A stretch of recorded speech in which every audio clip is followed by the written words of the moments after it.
The most important aspect of dhyan is to be able to differentiate between Jiv and Ajiv, soul and non-soul. As you go deeper, the jungle of thoughts harasses you.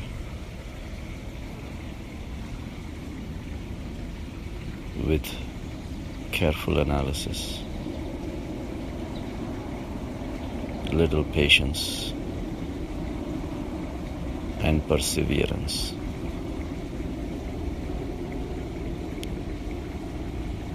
the micro spaces between the thoughts, the medium which is supporting these thoughts, starts becoming alive. You start walking away from thoughts. And at some point, you come to a sweet spot where you can be free from the thoughts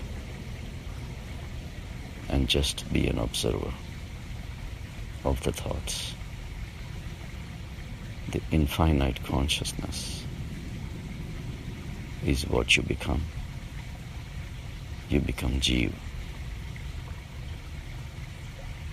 Your thoughts are Ajiv. Sansar is Ajiv. And you can see the clear distinction between the Jiv and the Ajiv.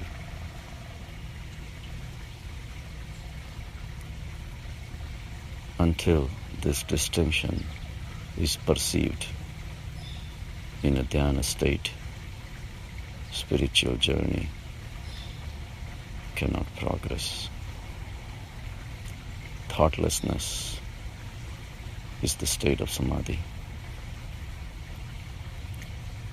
This is where the inner light of consciousness starts shining.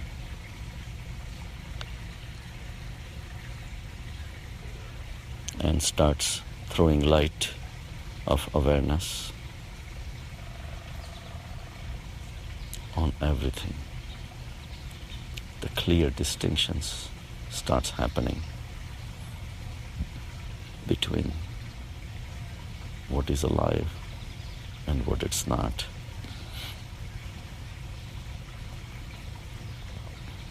The world seems to be moving around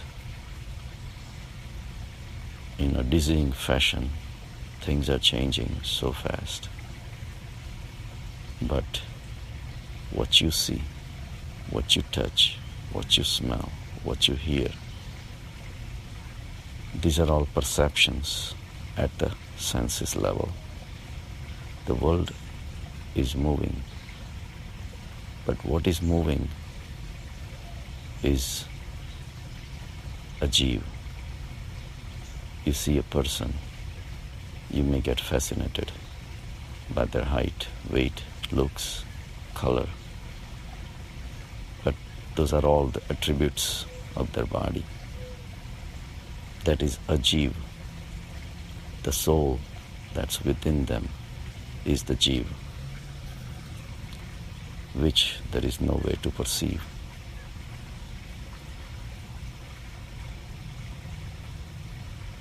The thoughts are Ajiv because they are related to the Ajiv, meaning the matter.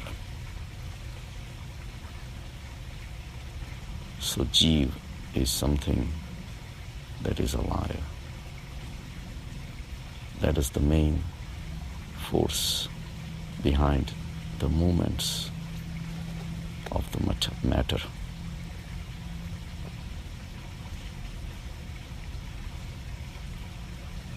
Ajiv moves only where there is a support of the Jiv. If we can understand the difference between Jiv and Ajiv, Mahavir says the spiritual progress is possible.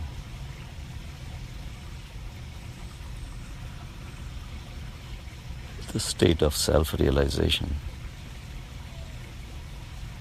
is what clears and creates the distinction between the soul and the matter. The matter moves because of its inherent motion, which has been created by some remote, unknown desire. Every action that you're performing right now is mediated by desire. You come out of the car, you already have a desire. It's predetermined where you are going. You turn the car. As you're driving, you look around. You're looking for something interesting on the way. Again, a desire to see something interesting. You're sitting, you're getting bored, you pick up a phone, call a friend. Again, a desire to connect. Every single action is desire-oriented. When desire dies, action stops, movement stops. So dhyan is a process of differentiating Jiv and Ajiv. It's like mythological Hans that anecdotally has been known to be able to differentiate between milk and water. That's why saints are called Paramhans, who can differentiate between Jiv and Ajiv. Matter and spirit cannot meet each other, at least in the beginning. Under the Advaita theory, matter is a product of spirit, and which scientifically has been proven because 13.5 billion years back there was no universe. Universe came out of something. At that time there was only spirit, but that comes later. First and the foremost important thing is to be able to differentiate between Jiv and Ajiv. The sansar is Ajiv, and the thoughts are the connections between your own energy pool of consciousness to this material world. So all thoughts are also material. Without matter, thoughts are not possible. Thoughts are the vehicle through which your desires are fulfilled.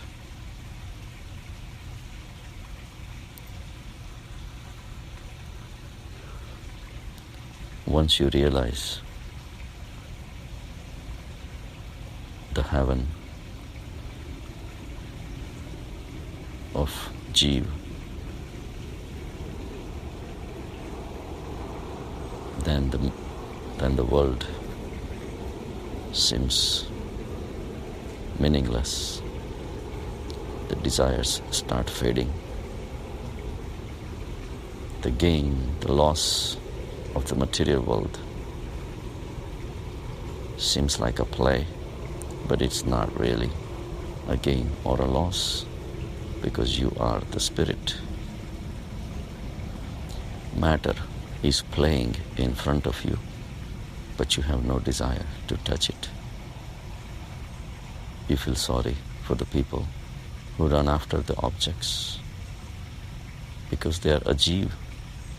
There is no life. A person may run after a doll that seems to be alive, and time comes, the doll doesn't move anymore, and the person is upset. How can an Ajiv doll can keep on moving forever? All movements come to an end at some point, because movements are desire oriented. At some point, the desire ends and the movement stops. Meanwhile, people who have not seen the Jiv, the soul, Atma, Paramatma, whatever, who has not experienced the vast kingdom of joy, keeps on running after these objects. Whatever you cannot observe cannot be you.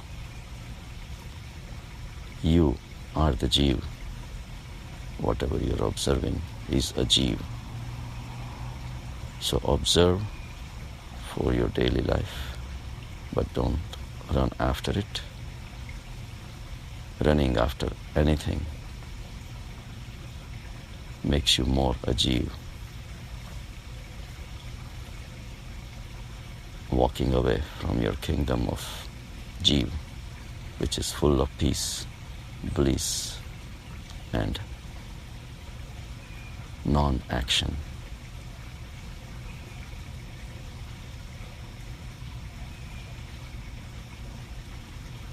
Where there is no motion, because motion is a vehicle for expression of the desire to get something. And what are you gonna get? A Jiv. And if you are a spirit, how could the matter can merge in you? There is no way. All the bank balance that you're running after, it will stay here. You cannot take it with you. People you're running after, you can spend time with them, but they cannot be yours. They were never yours. Oil and water cannot merge in each other. That kind of solid distinction has to be achieved in a dhyan process. Then Atma starts rising. Atma gives its infinite light of awareness to differentiate all these things clearly, and then live your life remaining detached to this play of matter, but without getting sucked into it, staying away from the spell of Maya. Have a good day.